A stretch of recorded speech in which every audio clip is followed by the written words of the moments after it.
Hi there, and welcome to the second episode of the Renegade Roundup, the weekly news show that's written, starring, and produced by the entire Renegade team.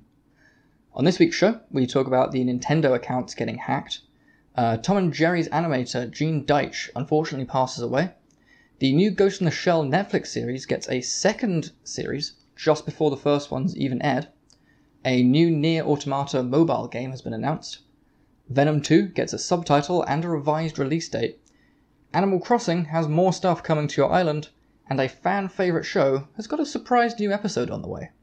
So without any more ado, let's get on with the show. Starting us off today is the news that Nintendo has revealed that some hackers have managed to gain access to accounts across their network and potentially would have made unauthorized purchases on them. In a post on its Japanese website, Nintendo says that the hackers have managed to gain access through the old Nintendo Network ID, or NNID for short. NNID was used for the online services on the 3DS and Wii U systems, but was been replaced by the Nintendo account upon release of the Switch, although you could still use the NNID to log in. Nintendo has since disabled access to all NNID accounts as a precaution and sent emails to all affected. All NNIDs have also undergone a forced password change as a preventative measure, and asked if you see any payments that you didn't make, please contact Nintendo to cancel the order. Luckily, all credit card information would not have been visible, but Nintendo warns that they would have had access to usernames, date of birth, and email addresses, so it currently remains unclear as to the damage this hack could potentially lead to. If you think you may have been affected, please change all of your passwords, check your emails for any suspicious activity, and contact Nintendo for some more information. In some sad news this week, director and animator Gene Deitz has passed away at age 95. Deitz was best known for his work in the early 60s on the famous cat and mouse duo Tom and Jerry, as well as the spinach-guzzling sailor Popeye. He was also the first person to win an Academy Award for a short animation outside of the United States for his film Monroe. After a brief military career, Deitz found his way into the animation studios of United Productions America and later became the creative director of Terry Toons. He then moved on to open his own studio, relocating to Prague where he met his wife and worked on the short film Monroe.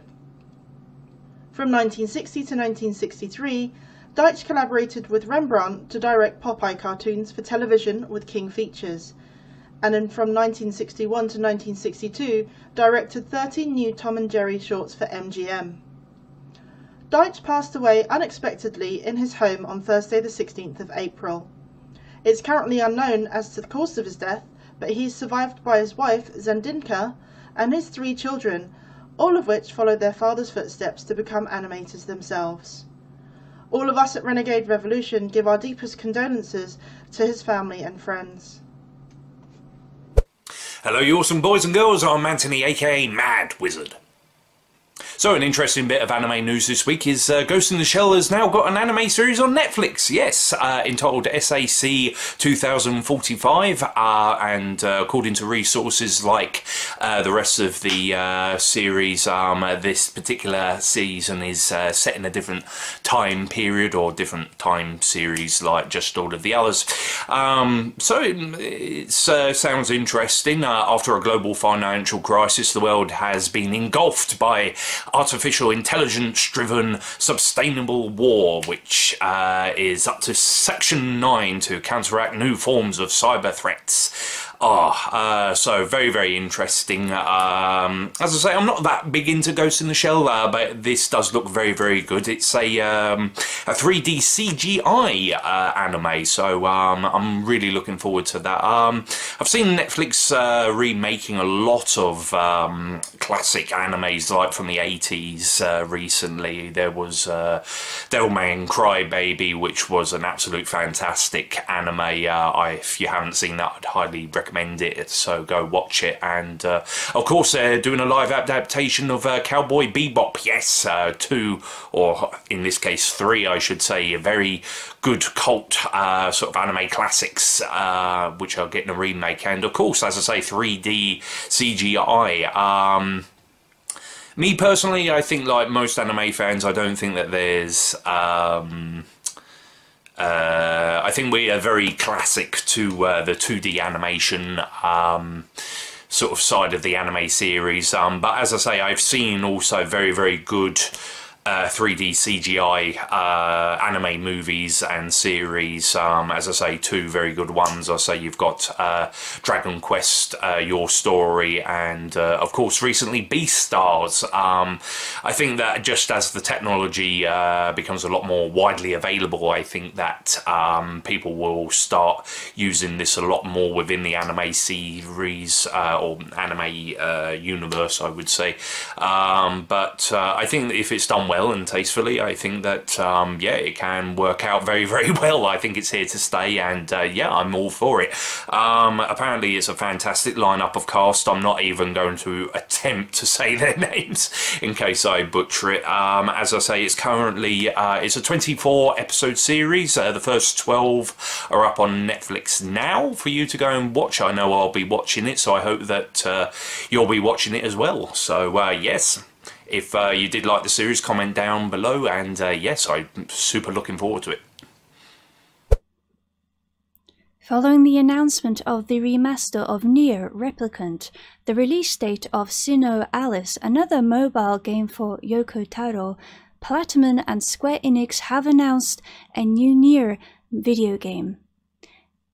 Nier Reincarnation is the first mobile game of the franchise announced during the Nier's 10th anniversary event. The Nier Reincarnation announcement also came with a short teaser trailer and a fairly empty website. According to Destructoid from its translation of the website, it seems that the new Nier mobile game will be free to play, and it will also be available on both Android and iOS platforms. The trailer does show much of the game itself, besides a glimpse of the game setting called The Cage, and some snippets of a girl that might be the main character of Nier Reincarnation. Applebot, also known for its work on the rhythm-based mobile game Seventh Code and Blade X-Lord, also an RPG for mobile platforms, will be developing Nier Reincarnation. According to Pocket Gamer and Side Design Nation, a developer that worked on the characters of both Grand Blue Fantasy and Nier Automata will also be in charge of the character design for the mobile Nier game. In addition to the mysterious mobile game, Square Enix is also re-releasing the original Nier Replicant to PlayStation 4, Windows PC via Steam, and Xbox One. Nier Reincarnation's release date and availability are still unknown. You can learn more about the upcoming Nier mobile game on its official website. Thank you. So a bit of movie news this week. Venom will be back, yes. Under the name of Venom 2, Let There Be Carnage. Yes, so if the name doesn't give it away, the main bad guy in the film will be Cletus Cassidy, aka Carnage. Oh, so looking forward to this. So this is Sony's dip into the Marvel universe. I must say the cinematics and fight scenes in this movie was absolutely fantastic. Tom Hardy again will be coming back to play Eddie Brock's, and also give the voice of the suited symbiotic creature we know as Venom. So Cletus Cassidy going to be played by Woody Harrelson. Fantastic actor who is going to be playing Carnage. There was a little post-credit scene at the very end of Venom that they were sneakily sort of like hinting that he was going to be back, but now it has been fully confirmed that he will be returning and he will be playing the role.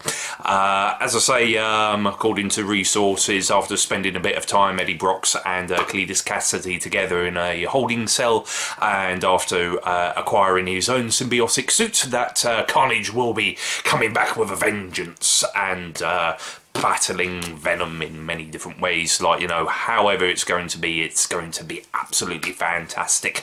Andy Serkis is directing again, along with of course Tom Hardy, Woody Harrelson and Michael Williams as well, so that's going to be fantastic. There was the original release for the movie was going to be this year around sort of October time, but now it has currently been pushed back for a world release around sort of like the 25th of June June 2021. But either way, I think that this is going to be a fantastic movie. I'm prepared to wait for it as long as I think a lot of other Marvel fans as well. So either way, super looking forward to this, and yeah, let there be carnage. In other Nintendo news, the next set of free updates for Animal Crossing New Horizons has been announced, with many additions coming to everyone's island in the coming weeks. Happening right now is the Nature by Day celebration, which goes on until May 4th. This sees new daily Nuke Mile challenges based around planting and caring for plants, catching new fish, and generally looking after the greenery on your island. Leaf makes his return to the series, popping up in the town square on the odd occasion, selling more plants, and for the first time in the series, bushes and shrubs to help make your island the way you want. Another returning character is Red the Fox. This time around, he's managed to get himself a boat to sell his artwork, which can go into new additions to Blather's museum, although you still have to watch out for fakes, as he is a sly fox.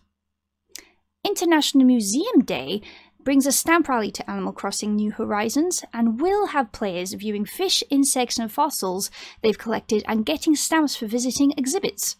Wedding season will take place at Harvey's Island and will let players meet the married couple Reese and Cyrus.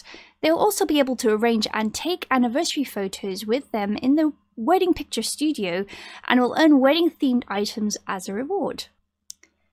This all leads up to June 30th, which by then we will probably have another set of updates ready to go, so there are plenty to keep us entertained on your desert island, so enjoy.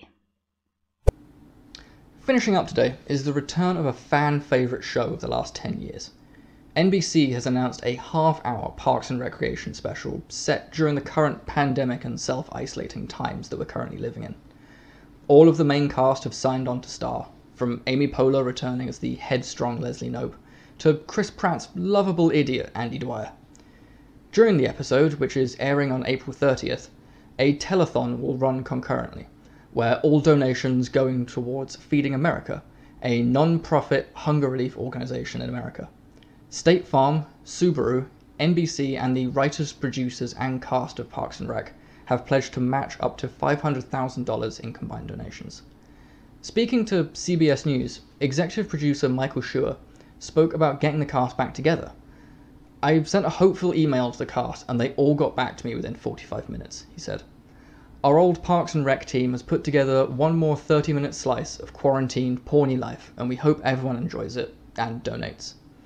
This is great news for fans of the series, and makes me wonder if we'll see any more shows come back for one-off specials in this very odd time period we're currently living in. And that's it for this week's show. Join us next week for another roundup, and don't forget to like and subscribe to keep up to date with all of our content. Remember, stay inside, wash your hands, and we'll see you next week. Goodbye.